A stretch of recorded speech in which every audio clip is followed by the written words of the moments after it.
faries si et trobessis una maleta igual que la teva, però en lloc de les teves coses hi haguessin 615 milions d'euros? Te'ls quedaries? O no te'ls quedaries?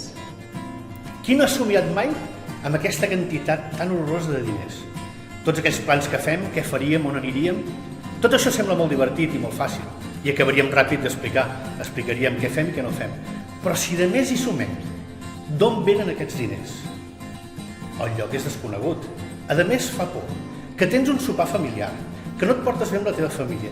Si anem sumant coses, el que és de menys és la quantitat de diners, sinó tot allò que et va passant a l'hora de decidir on aniràs i què en faràs. Evidentment, la història fa riure. Evidentment, els tràngols que passa el nostre protagonista no són blancs, gens ni mica. Però bé, se'n surt bastant bé i el que estem convençuts és que passarà una tarda molt, molt entretinguda. Us esperem al teatre. No dubteu si voleu passar una bona estona.